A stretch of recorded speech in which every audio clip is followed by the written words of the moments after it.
Good evening बच्चों। बच्चों हम लोगों ने ज़्यादातर टॉपिक कंप्लीट कर लिया, थोड़ा सा एक्सप्लेनेशन और कर दूं। जैसे हम लोगों ने पढ़ा था रेडबर्ग कांस्टेंट, है ना। रेडबर्ग कांस्टेंट वैल्यू बताओ कितनी थी बच्चों। रेडबर्ग कांस्टेंट की वैल्यू बताओ 109678 पर सेंटीमीटर। पढ़ाया था कि नहीं पढ़ाया था? अच्छा, ये वैल्यू किसकी आती है जरा मुझे बताओ। 2π² m k² है ना, e⁴/h³c, ये वाली वैल्यू होती है। आप जरा नोट कर लो, हमने फॉर्मूला पढ़ा था 2π² m k² e⁴/h³c की वैल्यू होती है 109678 पर सेंटीमीटर। बच्चों मैंने आपको एनर्जी का भी फॉर्मूला बताया था। अच्छा, क्या मैं एनर्जी का फॉर्मूला ये लिख सकता था -13.6/n² z² इलेक्ट्रॉन वोल्ट पर एटम। क्या हम लोग एनर्जी का फॉर्मूला लिख सकते हैं पर्टिकुलर ऑर्बिट में? अच्छा जरा मुझे बताओ, फर्स्ट ऑर्बिट में एनर्जी कितनी होगी? फर्स्ट ऑर्बिट में एनर्जी होगी -13.6 × z² इलेक्ट्रॉन वोल्ट पर एटम। फर्स्ट ऑर्बिट में इतनी एनर्जी होगी, तो क्या मैं En को ऐसे लिख सकता हूँ E first divided bye n²? बोलो बच्चों, क्या मैं ऐसे लिख सकता हूँ En E first divided bye n²? चलो चेक कर बच्चों, मैंने रेडबर्ग कांस्टेंट की वैल्यू लिखी है। रेडबर्ग कांस्टेंट की वैल्यू लिखी है 109678 पर सेंटीमीटर। तो 2π² m k² e⁴/h³ Rydberg constant. En का हमारा एक्सप्रेशन बच्चों ये वाला होता है। E फर्स्ट हमारा, फर्स्ट का मतलब क्या, हमने ऑर्बिट में n बराबर 1 रख दिया। इसका मतलब क्या, फर्स्ट ऑर्बिट के अंदर n की वैल्यू 1 रख दी। n की वैल्यू 1 रखेंगे तो एनर्जी का ये फॉर्मूला। तो En बराबर, ये इंपॉर्टेंट है, नोट करो। En बराबर, अच्छा मैं बच्चों एक चीज और बताना चाहता हूँ। मान लो सबसे पहले ये n बराबर 1 है, फर्स्ट ऑर्बिट। फर्स्ट ऑर्बिट में एनर्जी कितनी होगी? -13.6। हाइड्रोजन एटम के लिए बात कर रहा हूँ, 1 का स्क्वायर। फर्स्ट ऑर्बिट और सेकंड सक्सेसिव ऑर्बिट के बीच में एनर्जी का डिफरेंस सबसे ज्यादा होगा। जैसे जैसे आप ऑर्बिट n की वैल्यू बढ़ाते जाएंगे वैसे वैसे एनर्जी का डिफरेंस सक्सेसिव ऑर्बिट मतलब n बराबर 1 और n बराबर 2 के बीच में सबसे ज्यादा गैप होगा। ठीक है, बोलो n बराबर 1 और n बराबर 2 के बीच में सबसे ज्यादा गैप होगा 13.6/2 का स्क्वायर। अब n बराबर 2 और n बराबर 3 के बीच में गैप कम हो जाएगा, -13। आप वैल्यू रख के चेक कर लेना बच्चों, अब वैल्यू रख के चेक कर लेना। 3 और 4 के बीच में गैप और कम हो जाएगा। मैं भी आपको समझा रहा हूं, -13.6/4 का स्क्वायर। 4 और 5 के बीच में गैप और कम हो जाएगा। एनर्जी का गैप सक्सेसिव ऑर्बिट में सबसे ज्यादा कहां होता है, मुझे ये बताओ। सबसे ज्यादा एनर्जी का गैप सक्सेसिव ऑर्बिट में कहां होता है? इसके बीच में होता है। अच्छा ये बताओ, सेकंड ऑर्बिट में एनर्जी कितनी आती है? सेकंड ऑर्बिट में एनर्जी आती है -3.4 इलेक्ट्रॉन वोल्ट। थर्ड ऑर्बिट में कितनी आती है? -1.51 इलेक्ट्रॉन वोल्ट। फोर्थ ऑर्बिट में कितनी आती है? -0.85 इलेक्ट्रॉन वोल्ट। फिर कितनी आती है? -0.54 इलेक्ट्रॉन वोल्ट। बोलो बच्चों, सबसे ज्यादा गैप यहां होगा एनर्जी का। दो सक्सेसिव ऑर्बिट में यहां गैप कितना होगा? 10.2 इलेक्ट्रॉन वोल्ट। यहां गैप और कम हो जाएगा, यहां गैप और कम हो जाएगा, यहां गैप और कम हो जाएगा। तो जैसे जैसे आप n बढ़ाते जाओगे वैसे वैसे दो सक्सेसिव ऑर्बिट के बीच का जो एनर्जी का गैप है वो कम होता जाएगा। चलो फिर से समझने की बात करते हैं।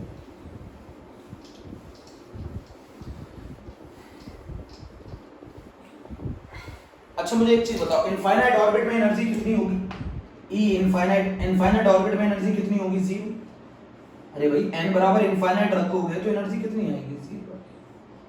इनफाइनाइट ऑर्बिट में एनर्जी कितनी होगी? 0। ठीक है, अच्छा मुझे एक चीज बताओ, ये सबसे पहले ये n बराबर 1 है ना, हाइड्रोजन एटम की बात कर रहा हूँ। ये n बराबर 2 है, ये n बराबर 3 है, ये n बराबर 4 है, ये n बराबर 5 है बच्चों। ठीक है, अब जरा मुझे बताना, हाइड्रोजन एटम में फर्स्ट ऑर्बिट में एनर्जी कितनी होती है? हाइड्रोजन एटम के फर्स्ट ऑर्बिट में एनर्जी होती है -13.6/1 का स्क्वायर। इसमें होती है -13.6/2 का स्क्वायर। इसमें होती है -13.6/3 का स्क्वायर। इसमें होती है -13.6/4 का स्क्वायर। इसमें होती है -13.6/5 का स्क्वायर। तो कौन से दो सक्सेसिव ऑर्बिट, सक्सेसिव का मतलब होता है एक के बाद एक, उनमें सबसे ज्यादा गैप किसमें होगा? फर्स्ट से सेकंड में होगा। सबसे ज्यादा एनर्जी का गैप किसमें होगा? 10.2 इलेक्ट्रॉन वोल्ट। आप चेक करो, ये एनर्जी आती है -3.4, ये एनर्जी आती है -13.6, गैप कितने का होगा बताओ? 10.2 इलेक्ट्रॉन वोल्ट का। सेकंड से थर्ड में आने पर ये गैप कम हो जाएगा, थर्ड से फोर्थ में आने पर ये और कम हो जाएगा, फोर्थ से फिफ्थ में आने पर और कम हो जाएगा, फिफ्थ से सिक्स्थ में आने पर और कम हो जाएगा, बहुत कम होता जाएगा। पहले फर्स्ट और सेकंड के बीच में इतना गैप, सेकंड और थर्ड के बीच में इतना गैप, थर्ड और फोर्थ के बीच में इतना गैप, फोर्थ और फिफ्थ के बीच में इतना गैप, फिफ्थ और सिक्स्थ के बीच में इतना गैप। तो मैं आपको बता दूं इनफाइनाइट ऑर्बिट भी कहीं नहीं कहीं होगा। यहाँ n बराबर 6 इनफाइनाइट ऑर्बिट भी गैप इतना कम होता चलता है कि n बराबर इनफाइनाइट यहीं कहीं होगा। बच्चों गैप इतना कम होता चलता है कि n बराबर इनफाइनाइट यहीं कहीं होगा। अगर मैं ये बोलूं क्वेश्चन कि सबसे ज्यादा एनर्जी का डिफरेंस कहां होगा, सबसे ज्यादा, मैंने सक्सेसिव नहीं बोला है, सक्सेसिव में तो सबसे ज्यादा यही होगा। फर्स्ट और सेकंड के बीच में जितना गैप होता है, सेकंड और थर्ड के बीच में उससे कम हो जाता है, थर्ड और फोर्थ के बीच में और कम हो जाता है, फोर्थ और फिफ्थ के बीच में और कम हो जाता है, फिफ्थ और सिक्स्थ के बीच में और कम हो जाता है, सिक्स्थ और सेवंथ के बीच में और कम हो जाता है। बट अगर मैं ये पूछूं सबसे ज्यादा एनर्जी का डिफरेंस कहां होगा, तो वो इनफाइनाइट और फर्स्ट के बीच में होगा। अगर मैं ये पूछूं सबसे ज्यादा एनर्जी का गैप कितना होगा, तो वो इनफाइनाइट और फर्स्ट के बीच में होगा। कितना होगा वो एनर्जी का गैप? वो होगा 13.6 इलेक्ट्रॉन वोल्ट। कैसे? इनफाइनाइट की एनर्जी 0, इसकी -13.6, तो 13 माइनस 13.6 से 0 होने के लिए कितनी एनर्जी देनी पड़ेगी? प्लस के 13.6। अरे -13.6 इलेक्ट्रॉन वोल्ट है, -13.6 से 0 करनी है तो कितनी एनर्जी देनी पड़ेगी? प्लस के 13.6। बात नहीं समझे? अगर मैं ये पूछूं सबसे ज्यादा एनर्जी का गैप कहां से होता है, तो सबसे ज्यादा एनर्जी का गैप होता है इनफाइनाइट और फर्स्ट के बीच। अगर मैं आपसे ये पूछूं कि दो सक्सेसिव ऑर्बिट में सबसे ज्यादा एनर्जी का गैप कहां होता है, तो फर्स्ट और सेकंड के बीच। दो सक्सेसिव ऑर्बिट में सबसे ज्यादा एनर्जी का गैप कहां होता है? सेकंड और फर्स्ट के बीच में। और सबसे ज्यादा एनर्जी का गैप कहां होता है? तो होता है इनफाइनाइट और फर्स्ट के बीच। बच्चों अगर मैंने ये पूछ लिया कि दो सक्सेसिव ऑर्बिट में सबसे ज्यादा गैप कहां होता है, तो सेकंड और फर्स्ट के बीच। और अगर मैंने ये पूछ लिया सबसे ज्यादा एनर्जी का डिफरेंस कहां होता है, तो इनफाइनाइट से फर्स्ट के बीच। बोलो जल्दी से, बोलो।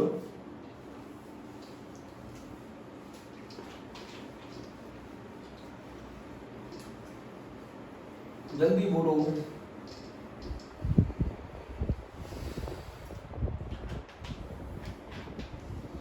चेक करो बच्चों जल्दी से, ठीक है। अब जरा मैं एक और वर्ड बता दूं, आयोनाइजेशन एनर्जी बता दूं। आयोनाइजेशन एनर्जी का मतलब है इलेक्ट्रॉन को ग्राउंड स्टेट से इनफाइनाइट में ले जाने के लिए जितनी एनर्जी देनी पड़ेगी वो आयोनाइजेशन एनर्जी है। मान लो मेरा इलेक्ट्रॉन कहां पर है, n बराबर 1 में है, और मेरे इलेक्ट्रॉन को कहां ले जाना है, n बराबर इनफाइनाइट में ले जाना है। तो जितनी एनर्जी मुझे यहां देनी पड़ेगी इलेक्ट्रॉन को यहां से यहां पहुंचाने के लिए, वही कहलाएगी कौन सी energy? Ionisation energy. In the terms photon के फॉर्म में देनी पड़ेगी। जितनी एनर्जी इलेक्ट्रॉन को देनी पड़े ग्राउंड स्टेट से इनफाइनाइट में ले जाने के लिए, उसी को कहा जाता है आयोनाइजेशन एनर्जी। इनफाइनाइट में एनर्जी कितनी होगी बच्चों? 0। 0 कहां होगी एनर्जी? ई इनफाइनाइट में। फर्स्ट में एनर्जी कितनी होगी? -13.6 z²। n की वैल्यू 1 है, n की वैल्यू 1 है। तो बताओ मुझे यहां से 0 करने के लिए -13.6 z² से 0 करने के लिए मुझे कितनी एनर्जी देनी पड़ेगी? प्लस के 13.6 z²। तो यही एनर्जी कहलाएगी आयोनाइजेशन एनर्जी। किसी इलेक्ट्रॉन को ग्राउंड स्टेट से इनफाइनाइट में ले जाने के लिए जितनी एनर्जी दी जाती है वही कहलाती है आयोनाइजेशन एनर्जी। ग्राउंड स्टेट में एनर्जी कितनी है? -13.6 z²। इनफाइनाइट में कितनी है? 0। तो 13.6 z² से 0 करने के लिए आपको कितनी एनर्जी देनी पड़ेगी? प्लस के 13.6। तो what is the ionization energy? What is the ionization energy formula is 13.6 z²। What is the ionization energy? 13.6 z²। तो अच्छा जरा मुझे बताओ ionization energy of helium plus divided by ionization energy of lithium plus 2 का comparison करो। ये कितना आ जाएगा बच्चों? 4/9। कैसे? Z1² upon Z2²। हीलियम का Z कितना होता है? 2, 2 का स्क्वायर। लिथियम का Z कितना होता है? 3, 3 का स्क्वायर। जल्दी बोलो जल्दी,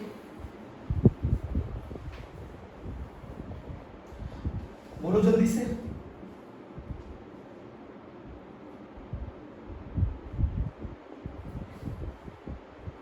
अच्छा क्या मैं ये फॉर्मूला लिख सकता हूं? En बराबर क्या फॉर्मूला होता है जरा बताना? -13.6 z² अपॉन n²। यही होता है। इसकी जगह मैं क्या लिख सकता हूं? क्या मैं लिख सकता हूं -e first divided by n square and this is equal to ionization energy. क्या मैं इसको ऐसे लिख सकता हूं? बोलो जल्दी से बोलो। अगर मुझे आयोनाइजेशन एनर्जी निकालनी हो, आयोनाइजेशन एनर्जी के टर्म्स में En लिखना हो, तो मैं क्या लिख सकता हूं? Minus ionization energy divided by n square.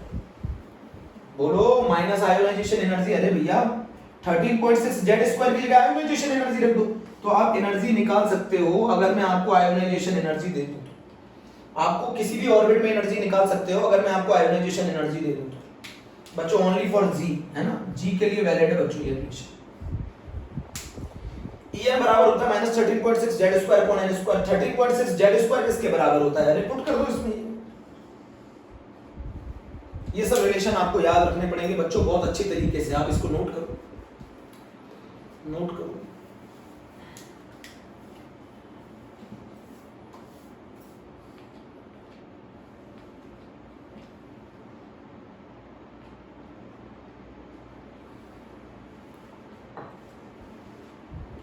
Ionisation energy होती है ग्राउंड स्टेट से इनफाइनाइट में ले जाने के लिए जितनी एनर्जी देनी पड़े। ग्राउंड स्टेट में एनर्जी कितनी है? Minus 13.6 Z square. इनफाइनाइट में कितनी है? 0। तो बताओ यहां से कितनी एनर्जी देनी पड़ेगी इलेक्ट्रॉन को यहां से यहां पहुंचाने में? इलेक्ट्रॉन को यहां से यहां पहुंचाने में कितनी एनर्जी देनी पड़ेगी? प्लस के 13.6। तो आयोनाइजेशन एनर्जी वही होती है जो इलेक्ट्रॉन को रिमूव कराने के लिए दी जाती है ग्राउंड स्टेट से आयोनाइज में ले जाने के लिए। तो आयोनाइजेशन एनर्जी होगी 13.6 जेड स्क्वायर। बताओ एनर्जी nth ऑर्बिट में कितनी होती है? Minus 13.6 Z square upon n square. 13.6 Z square की जगह हमने क्या रख दिया? Ionization energy. बोलो जल्दी बताओ। अच्छा एक रिलेशन निकाल सकते हो, आयोनाइजेशन एनर्जी बराबर माइनस का E1। बोलो जरा चेक करना, ये भी रिलेशन है। अच्छा E1 कितना है? 13.6 जेड स्क्वायर माइनस का आयोनाइजेशन एनर्जी क्या है? 13.6 जेड स्क्वायर। तो मैं लिख सकता हूं ना आयोनाइजेशन एनर्जी बराबर माइनस का E1।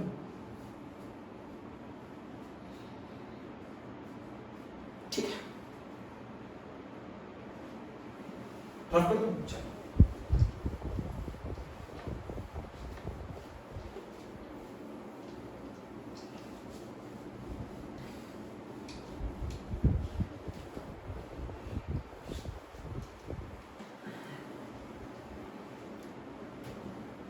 ठीक है बच्चों, आप जरा बात समझे, आगे समझे।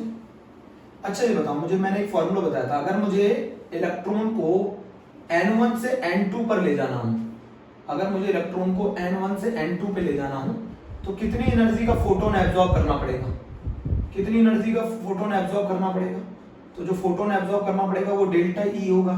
और मैंने ये फॉर्मूला आपको बताया था, delta 13.6 into Z square 1 upon n1 square minus 1 upon n2 square. यही होगा ना formula. n1 is lower energy level, n2 is higher energy level.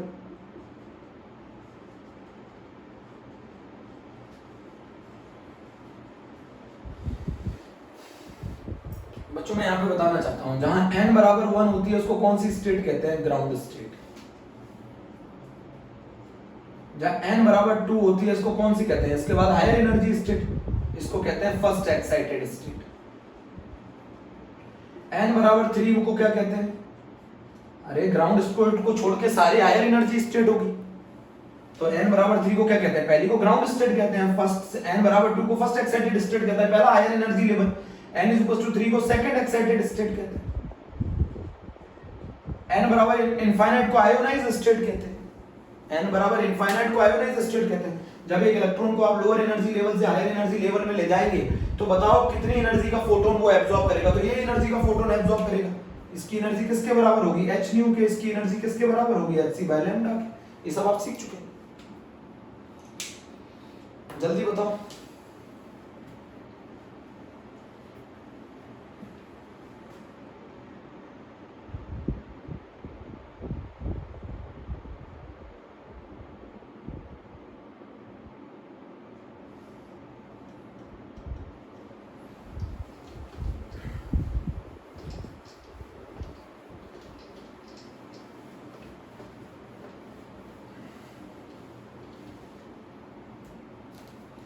मान लो बच्चों एक एनसीईआरटी का क्वेश्चन है। एनसीईआरटी का क्वेश्चन है, हाइड्रोजन एटम के केस में इलेक्ट्रॉन सेकंड ऑर्बिट में प्रेजेंट है, उसे बताओ एटम से बाहर निकालने के लिए, एटम से बाहर निकालना तो उसे कहां ले जाना पड़ेगा?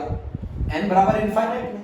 बट इसे आयोनाइजेशन एनर्जी नहीं कहेंगे, आयोनाइजेशन एनर्जी होता है फर्स्ट से ग्राउंड स्टेट से इनफाइनाइट में ले जाने के लिए। एनसीईआरटी ने एक क्वेश्चन पूछा, अगर इलेक्ट्रॉन सेकंड ऑर्बिट में प्रेजेंट है तो उसे बताओ एटम से बाहर निकालने के लिए कितनी एनर्जी देनी पड़ेगी, यहां से यहां निकालने के लिए कितनी एनर्जी देनी पड़ेगी।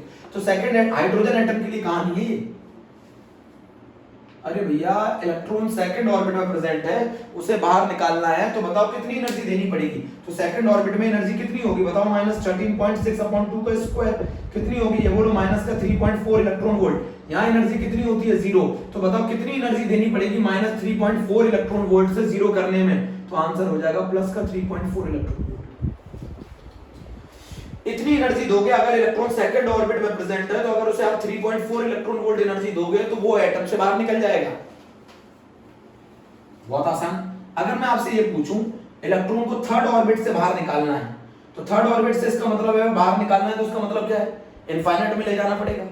इलेक्ट्रॉन थर्ड ऑर्बिट में प्रेजेंट है, उसे एटम से बाहर निकालना है तो क्या करना पड़ेगा, थर्ड ऑर्बिट से इलेक्ट्रॉन को इनफाइनाइट में ले जाने के लिए कितनी एनर्जी देनी पड़ेगी। तो थर्ड ऑर्बिट में कितनी एनर्जी होगी, -13.6/3 का स्क्वायर। हाइड्रोजन एटम के लिए बात कर रहे हैं, हाइड्रोजन एटम का मतलब है Z बराबर 1 होगा, -13.6/3 का स्क्वायर। ये कितना आ जाएगा बताओ, माइनस के 1.51 इलेक्ट्रॉन वोल्ट आ जाएगा।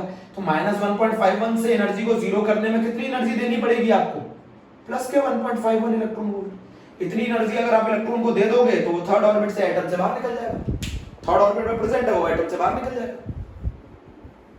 तो इलेक्ट्रॉन को लूज रिमूव करने के लिए अगर मान लो इलेक्ट्रॉन सेकंड ऑर्बिट में प्रेजेंट है और उसे एटम से रिमूव करना है, तो बताओ कितनी एनर्जी देनी पड़ेगी, इतनी।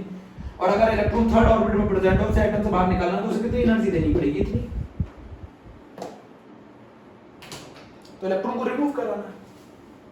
और अगर फर्स्ट ऑर्बिट से रिमूव करोगे तो उसे आयोनाइजेशन एनर्जी बोलोगे। बहुत आसान तरीका, मेरा पसंद आए तो बताना मुझे।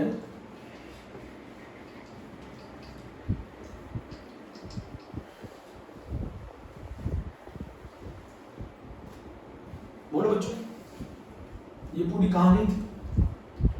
अच्छा आपने ये भी पढ़ा होगा, ये n बराबर 1 है, ये n बराबर 2 है, ये n बराबर 3 है, ये n बराबर गैप कम होता जाता है ना, सक्सेसिव ऑर्बिट के बीच में गैप कम होता जाता है। ये n बराबर 4 है, ये n बराबर 4 है, और ये n बराबर 5 है, और ये मान लो n बराबर इनफाइनाइट है। इलेक्ट्रॉन कहीं से भी कूदे, कहीं से भी कूदे, और अगर वो फर्स्ट में कूदता है, फर्स्ट ऑर्बिट में, इनफाइनाइट से फर्स्ट में, फिफ्थ से फर्स्ट में, फोर्थ से फर्स्ट में, थर्ड से फर्स्ट में, सेकंड से फर्स्ट में, तो जो सीरीज मिलेगी उसको लाइमन सीरीज बोला जाएगा। इलेक्ट्रॉन कहीं से भी कूदे, कहां कूदे, फर्स्ट में। बच्चों ये बताओ, एक एटम के लिए एक ही ट्रांजिशन पॉसिबल है, बट आपको मालूम है हाइड्रोजन गैस के अंदर बहुत सारे हाइड्रोजन एटम होते हैं, बहुत सारे हाइड्रोजन एटम के पास बहुत सारे इलेक्ट्रॉन होते हैं, बहुत सारे इलेक्ट्रॉन ट्रांजिशन कर सकते हैं। अब ये भी पॉसिबिलिटी है कि एक इलेक्ट्रॉन ट्रांजिशन करे फर्स्ट में आ जाए, हो सकता है वो इलेक्ट्रॉन ट्रांजिशन करके सेकंड में आ जाए, हो सकता है वो इलेक्ट्रॉन ट्रांजिशन करके थर्ड में आ जाए, वो हो सकता है हायर एनर्जी से इलेक्ट्रॉन फोर्थ में आ जाए। मेरी बात समझो बच्चों, इलेक्ट्रॉन देखो, एक हाइड्रोजन एटम के पास एक ही इलेक्ट्रॉन है। हाइड्रोजन जो गैस ली थी आपने हाइड्रोजन स्पेक्ट्रम में, उसके पास बहुत सारे हाइड्रोजन एटम है, बहुत सारे हाइड्रोजन एटम के पास बहुत सारे इलेक्ट्रॉन है। मान लो एक इलेक्ट्रॉन कहीं से भी कूद रहा है, फर्स्ट में कूद रहा है, तो जो वेवलेंथ आपको मिलेगी वो किस सीरीज में मिलेगी, लाइमन सीरीज में। मान लो इलेक्ट्रॉन ये भी कर सकता है कि वो कहीं से भी कूदे, कहां कूदे, वो इलेक्ट्रॉन कहीं से भी कूदे, कहां कूद सकता है, ये भी पॉसिबिलिटी है। वो सेकंड में कूदे तो जो सीरीज मिलेगी बच्चों वो बाल्मर होगी। ये भी पॉसिबिलिटी है कि इलेक्ट्रॉन कहीं भी हायर एनर्जी से स्टेट से कूदे, वो थर्ड में कूदे, तो जो सीरीज मिलेगी वो पास्चन होगी। फर्दर ऐसे ही आपको मालूम है ब्रैकेट और फुंड भी होगी। इलेक्ट्रॉन की पॉसिबिलिटी ये भी है कि वो कूदेगा तो ये फर्स्ट में कूद सकता है, हो सकता है वो कूदे तो सेकंड में कूद सकता है, होगा वो, हो सकता है वो थर्ड में कूदे। बोलो बच्चों, बोलो, ये भी पॉसिबिलिटी है ना बच्चों। बहुत सारे इलेक्ट्रॉन है, हो सकता है कोई फर्स्ट में कूद जाए, हो सकता है कोई फर्स्ट में ना कूद के सेकंड में कूदे, हो सकता है कोई सेकंड से थर्ड में वो थर्ड से में कूदे। तो there are so many possibility because there are so many electrons. एक हाइड्रोजन एटम के पास एक ही इलेक्ट्रॉन है, वो एक इलेक्ट्रॉन एक ही ट्रांजिशन कर सकता है, बट हाइड्रोजन गैस के अंदर तो बहुत सारे हाइड्रोजन एटम है, बहुत सारे हाइड्रोजन एटम के पास बहुत सारे इलेक्ट्रॉन है, बहुत सारे इलेक्ट्रॉन कुछ इलेक्ट्रॉन है सकता है हायर एनर्जी लेवल से, जब लोअर एनर्जी लेवल में कूदेंगे तो वो फर्स्ट में कूद सकते हैं, हो सकता है कोई सेकंड में कूदे, हो सकता है कोई थर्ड में कूदे, ये there are so many possibility. तो अगर इलेक्ट्रॉन कहीं भी हायर एनर्जी लेवल से फर्स्ट में कूदेगा तो वो लाइमन सीरीज होगी। इलेक्ट्रॉन कहीं भी हायर एनर्जी लेवल से अगर वो सेकंड में कूदेगा तो बाल्मर सीरीज होगी। इलेक्ट्रॉन कहीं से भी हायर एनर्जी लेवल से थर्ड में कूदेगा तो पास्टन सीरीज होगी। बाल्मर सीरीज किस रीजन में लाई करती है? विजिबल में। लाइमन सीरीज किस रीजन में लाई करती है? अल्ट्रावायलेट में। पास्टन सीरीज किस रीजन में लाई करती है? इंफ्रारेड।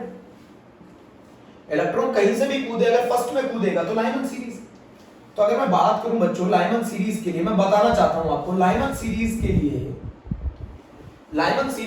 ये बताओ लाइमन सीरीज में एनर्जी लाइमन सीरीज में बात कर रहा हूं, एनर्जी सबसे कम किसके लिए है? इसके लिए। लाइमन सीरीज की बात कर रहा हूं, लाइमन सीरीज में सबसे कम एनर्जी का गैप, एनर्जी किस में है? सबसे कम एनर्जी किस लाइन के लिए है? फर्स्ट लाइन के लिए। तो लाइमन सीरीज की फर्स्ट लाइन का मतलब है n1 बराबर 1 और n2 बराबर 2। फर्स्ट लाइन का ये तो मतलब है सेकंड से फर्स्ट में कूद के, सेकंड लाइन का मतलब है थर्ड से फर्स्ट में कूद के। ये फर्स्ट लाइन बोली जाती है लाइमन सीरीज की। लाइमन सीरीज की फर्स्ट लाइन बोली जाती है। सेकंड लाइन का मतलब क्या? लाइमन सीरीज में लोअर एनर्जी लेवल तो फिक्स है ना। लाइमन सीरीज के अंदर लोअर एनर्जी लेवल तो फिक्स है ना, n1 बराबर 1 तो n2 बराबर क्या हो जाएगा बोलो? 3। ये कौन सी लाइन हो जाएगी? Second line. थर्ड लाइन कौन सी होगी? n1 बराबर 1 n2 बराबर 4, ये थर्ड लाइन होगी। किसी भी सीरीज के लिए जो फर्स्ट लाइन होती है उसकी एनर्जी सबसे कम होती है। फर्स्ट लाइन के लिए एनर्जी कम होती है, एनर्जी मिनिमम तो वेवलेंथ मैक्सिमम। तो फर्स्ट लाइन की जो वेवलेंथ आएगी वो ज्यादा आएगी। किसी भी सीरीज के लिए जो फर्स्ट लाइन है। अच्छा मैं एक चीज और बताना चाहता हूं, लाइमन सीरीज की जो लाइंस हैं उनकी एनर्जी बाल्मर सीरीज से ज्यादा होती है। तो अगर एनर्जी ज्यादा होगी तो वेवलेंथ कम होगी। भाई देख लो ना, गैप देख लो ना एनर्जी का। लाइमन सीरीज के लिए जो एनर्जी का गैप आएगा वो बाल्मर सीरीज की सबसे, सुनो, लाइमन सीरीज में सबसे कम बताओ एनर्जी किसकी है? फर्स्ट लाइन की। और बाल्मर सीरीज की जो सबसे ज्यादा एनर्जी का गैप है वो कौन सा है? इनफाइनाइट से सेकंड में। अरे लाइमन सीरीज की सबसे कम मिनिमम एनर्जी की लाइन कौन सी है? फर्स्ट। और बाल्मर सीरीज की सबसे मैक्सिमम एनर्जी की लाइन कौन सी है? लास्ट। फिर भी लाइमन सीरीज की फर्स्ट लाइन की एनर्जी ज्यादा होगी बाल्मर सीरीज की सबसे ज्यादा एनर्जी की लाइन से। नहीं समझे? अच्छा ये बताओ लाइमन सीरीज की सबसे कम एनर्जी किस लाइन के लिए आती है? सेकंड से फर्स्ट में। बाल्मर सीरीज की सबसे ज्यादा एनर्जी किससे आती है? इनफाइनाइट से सेकंड में। तो कंपेयर कर लो ना दोनों की एनर्जी, फिर भी किसकी एनर्जी ज्यादा होगी? लाइमन सीरीज की। लाइमन सीरीज की अगर एनर्जी ज्यादा होगी तो वेवलेंथ कम होगी, इसीलिए इनकी वेवलेंथ किस रीजन में लाई करती है? अल्ट्रावायलेट में। लाइमन सीरीज की एनर्जी बाल्मर सीरीज से ज्यादा होती है, बाल्मर की पास्टन से ज्यादा होती है, पास्टन की ब्रैकेट से ज्यादा होती है। तो अगर इसकी एनर्जी ज्यादा है तो इसकी वेवलेंथ कम आएगी। तो इस सीरीज की जो वेवलेंथ आती है वो अल्ट्रावायलेट रीजन में आती है। बाल्मर सीरीज की जो वेवलेंथ आती है वो विजिबल रीजन में आती है। अच्छा लास्ट लाइन का क्या मतलब है? लास्ट लाइन का मतलब है n1 बराबर 1 और n2 बराबर इनफाइनाइट। इसके लिए एनर्जी मैक्सिमम होगी, और अगर इसके लिए एनर्जी मैक्सिमम होगी तो वेवलेंथ मिनिमम होगी। तो मुझे एक चीज बता दो, किसी भी सीरीज की जो फर्स्ट लाइन होती है उसकी एनर्जी मिनिमम होती है और उसकी वेवलेंथ मैक्सिमम होती है, और किसी भी सीरीज की जो लास्ट लाइन होती है उसकी एनर्जी मैक्सिमम होती है और उसकी वेवलेंथ मिनिमम होती है। Energy is inversely proportional to the wavelength. Lyman series की फर्स्ट लाइन की एनर्जी, लाइमन सीरीज की फर्स्ट लाइन की जो एनर्जी है वो बाल्मर सीरीज की लास्ट लाइन की एनर्जी से भी ज्यादा होती है, और फर्स्ट लाइन की एनर्जी मिनिमम होती है और लास्ट लाइन की एनर्जी मैक्सिमम होती है। बोलो। अच्छा वेवलेंथ का फॉर्मूला क्या निकाला था? 1 upon lambda is equals to RH 1 upon n1 square minus 1 upon n2 square। क्यों? बोलो। इसको हमने सॉल्व भी किया था, lambda is equals to 912 upon z square, यहां z स्क्वायर होगा क्योंकि मैं हाइड्रोजन एटम की बात कर रहा हूं इसीलिए वहां z बराबर 1 रख दिया था। z square 1 upon n1 square minus 1 upon n2 square, सही है। और ये एंगस्ट्रॉम है, ये हम लोगों ने रिजल्ट पढ़ा था। तो लाइमन सीरीज में इलेक्ट्रॉन कहीं भी हायर एनर्जी स्टेट से कूदेगा, कहां कूदेगा? फर्स्ट में। तो लाइमन सीरीज के लिए मैं क्या लिख सकता हूं? n1 बराबर 1 और n2 बराबर 2 से लेकर इनफाइनाइट। तो बताओ सबसे ज्यादा एनर्जी कब आएगी? जब इनफाइनाइट से फर्स्ट में कूदेगा तो एनर्जी का गैप सबसे ज्यादा।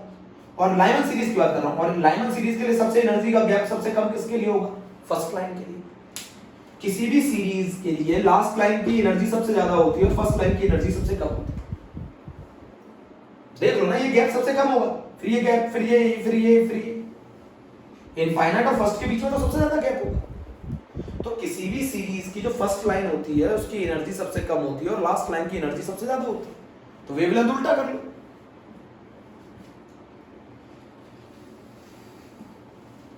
अभी भी नहीं समझ में आया, चलो चेक करते हैं। आप वैल्यूज निकाल के भी कर सकते हैं, आप चेक करना चाहे मेरे रिजल्ट को तो उससे भी कर सकते हैं।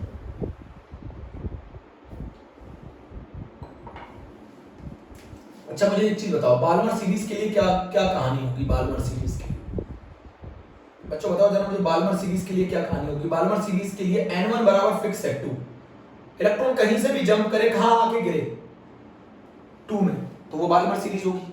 अब बाल्मर सीरीज की जो एनर्जी होती है वो लाइमन सीरीज से कम होती है, तो लाइमन सीरीज की जब एनर्जी ज्यादा है तो वो अल्ट्रावायलेट रीजन में उनकी वेवलेंथ आएगी, और बाल्मर सीरीज की एनर्जी कम है तो उनकी वेवलेंथ विजिबल रीजन में आएगी।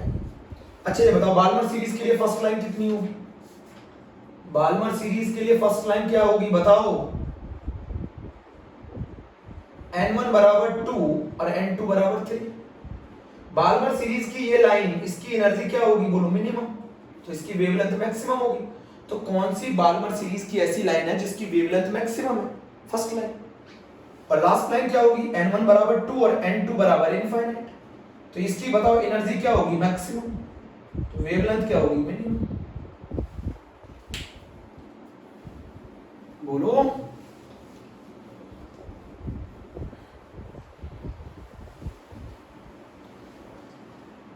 अच्छा ये बताओ मुझे third line of Balmer series बताओ। चलो third line of Balmer series, यदि पहली लाइन, यदि दूसरी लाइन, यदि तीसरी लाइन, n1 बराबर 2, n2 बराबर 5, n2 बराबर 5 चेक कर लो, n2 बराबर 5 first line, second line, third line, 5 से 2। Second line of Balmer series, second line of Balmer series n1 बराबर 2 और n2 बराबर 4। First line of Balmer series n1 बराबर 2, जैसे फर्स्ट लाइन के लिए एनर्जी सबसे कम है, जैसे जैसे आप आगे बढ़ोगे लाइन में एनर्जी बढ़ती जाएगी और सबसे ज्यादा एनर्जी किसके लिए हो जाएगी? लास्ट लाइन के लिए, तो n1 बराबर 2 और n2 बराबर 3। ये कहानी बाल्मर सीरीज की जो वेवलेंथ है वो किस रीजन में लाया करती है? विजिबल में। लाइमन सीरीज की वेवलेंथ किस रीजन में लाया करती है? अल्ट्रावायलेट में।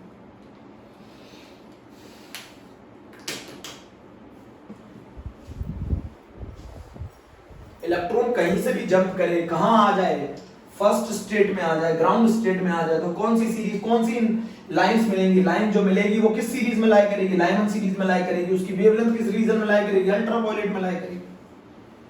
जरा मुझे बताओ लाइमन सीरीज का क्या मतलब है? लाइमन सीरीज का क्या मतलब है? इलेक्ट्रॉन कहीं भी हायर एनर्जी लेवल से जंप करेगा, फिक्स है ना? कौन सी स्टेट फिक्स है? लोअर स्टेट फिक्स होती है, n1 बराबर 1 और n2 बराबर 2 से लेकर बच्चों कहां तक? इनफाइनाइट तक। ये मान लो n1 बराबर 1 है, ये n2 है, 2 है, 3 है, 4 है, 5 है और यही कहीं इनफाइनाइट है। तो बताओ किसमें सबसे ज्यादा एनर्जी होगी? एनर्जी का गैप सबसे ज्यादा किसके लिए होगा? इनफाइनाइट से 1 में सबसे ज्यादा एनर्जी होगी, बोलो। इसके लिए एनर्जी मैक्सिमम है। और सबसे कम किसके लिए होगी? सेकंड से फर्स्ट, देन थर्ड से सेकंड, थर्ड से फर्स्ट, देन फोर्थ से फर्स्ट, देन फिफ्थ से फर्स्ट। तो ये कहलाएगी, कौन सी लाइन कहलाएगी? First line. और ये वाली लाइन कौन सी कहलाएगी? Last line. तो किसी भी सीरीज के लिए लास्ट लाइन की एनर्जी मैक्सिमम तो वेवलेंथ मिनिमम।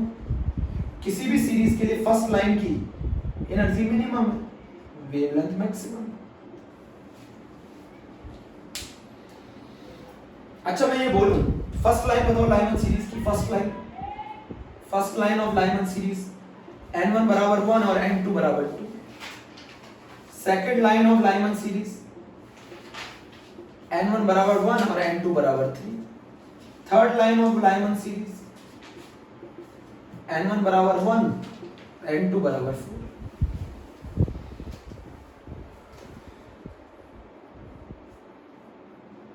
बोलो जल्दी बताओ। यही तो इस चैप्टर के अंदर एक टॉपिक है जो सबसे खास है।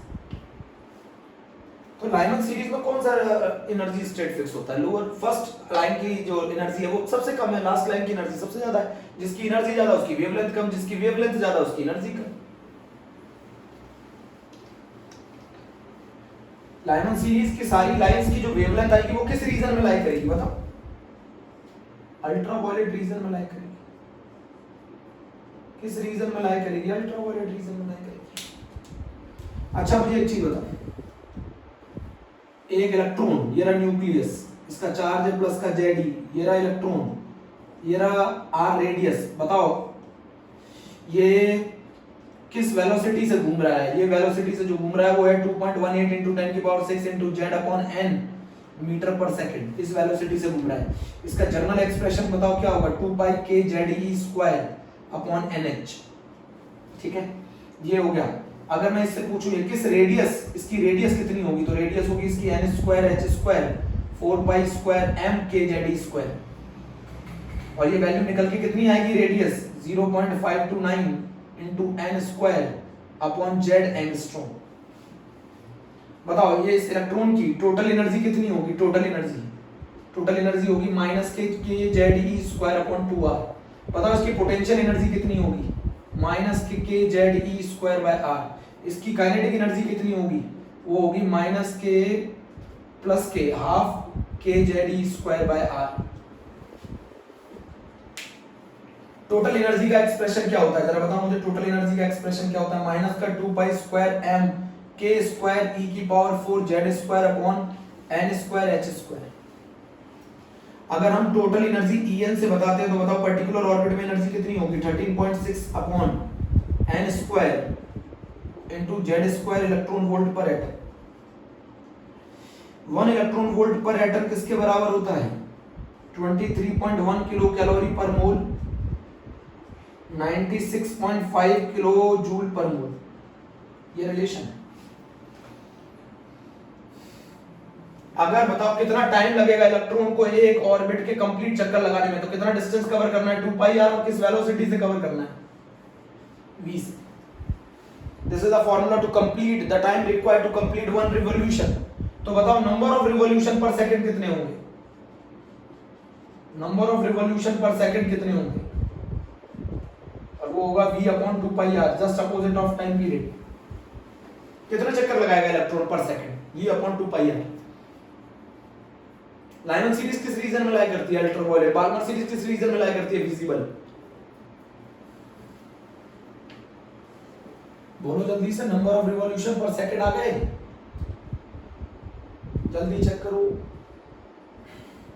अगर मान लो इलेक्ट्रॉन एक ऑर्बिट से n1 से n2 में जंप कराना हो इलेक्ट्रॉन को, तो बताओ कितनी एनर्जी उसको देनी पड़ेगी फोटोन के फॉर्म में?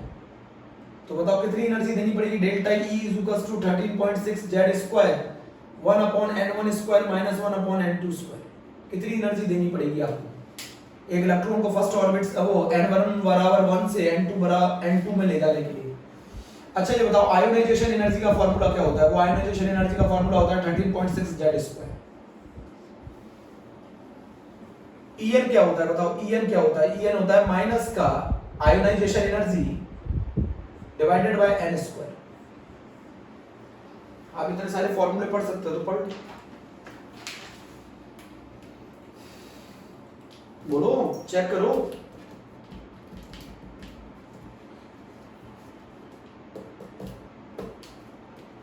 जल्दी बोलो। पढ़ लिया पूरा? ये हमारा पूरा टॉपिक हो गया है। बोर की लिमिटेशन और पढ़ा दूंगा बच्चों। बोर की लिमिटेशन आपको एक मालूम है? बोर की लिमिटेशन आपको मालूम है?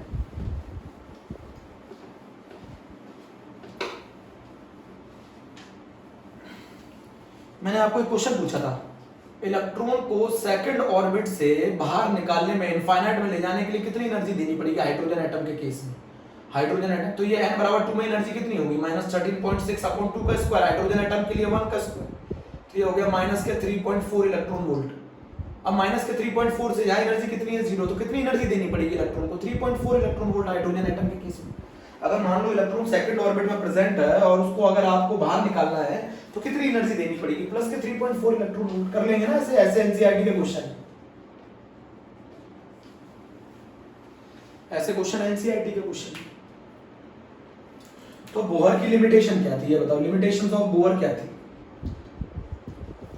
लिमिटेशन ऑफ बोहर क्या थी बताओ, बोहर की लिमिटेशन क्या थी। पहली बात तो it is applicable for single electron species,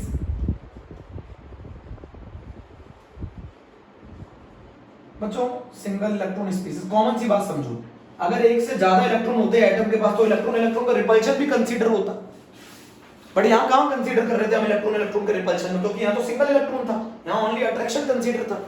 but अगर मान लो एक से ज्यादा इलेक्ट्रॉन होते तो इलेक्ट्रॉन इलेक्ट्रॉन रिपल्शन भी कंसीडर होता। It is applicable for single electron species. It can not explain, बच्चों ये मैं आगे बताऊंगा आपको, it can not explain Stark effect. Stark effect का मतलब है स्प्लिटिंग ऑफ लाइंस,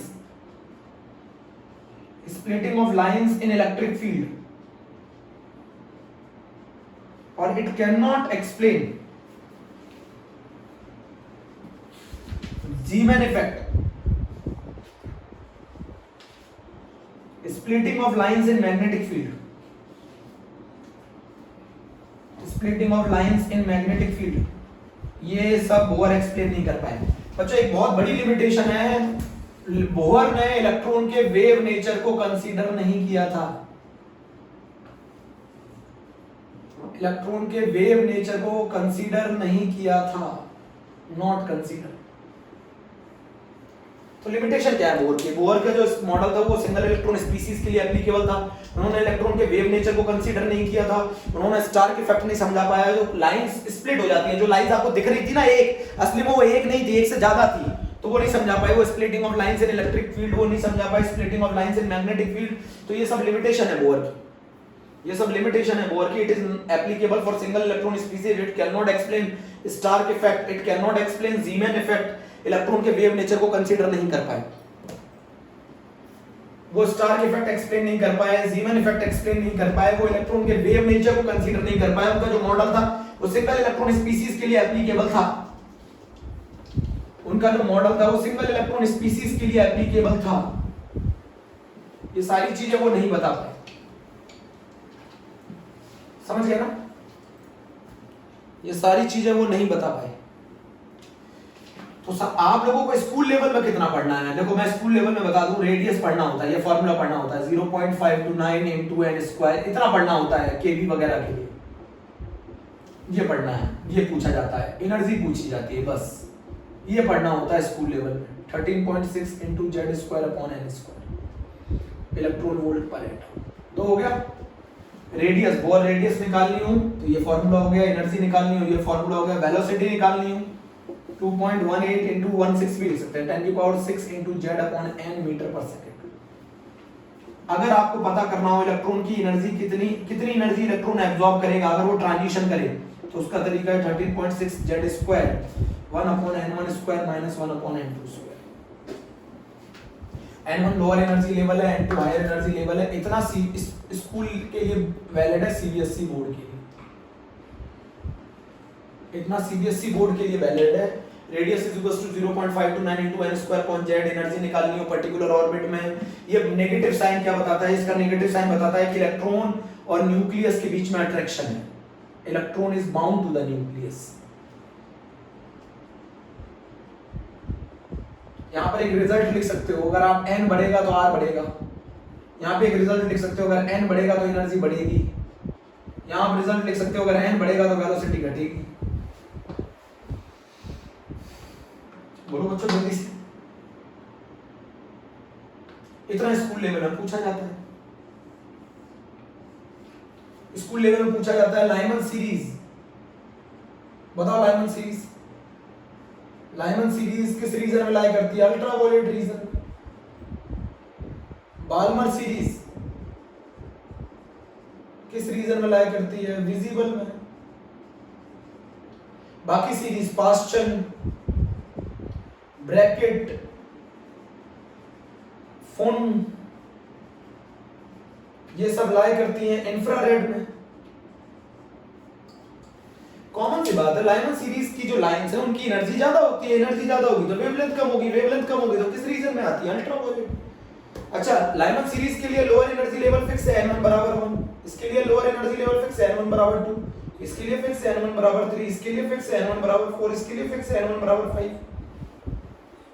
इलेक्ट्रॉन कहीं से भी कूदेगा, ग्राउंड में कूदेगा, इलेक्ट्रॉन कहीं से भी कूदेगा, सेकंड में कूदेगा, इलेक्ट्रॉन कहीं से भी कूदेगा, थर्ड में कूदेगा, तो जो लाइन मिलेगी, इलेक्ट्रॉन कहीं से भी कूदेगा, फोर्थ में कूदेगा, इलेक्ट्रॉन कहीं से भी कूदेगा, फिफ्थ में कूदेगा, तो जो लाइन मिलेगी, तो अगर फर्स्ट में कूदेगा तो लाइमन सीरीज, सेकंड में कूदेगा तो बाल्मर सीरीज, थर्ड में कूदेगा तो बास्चन, फोर्थ में कूदेगा तो ब्रैकेट, फुट। इसके आगे भी एक हम्फ्री।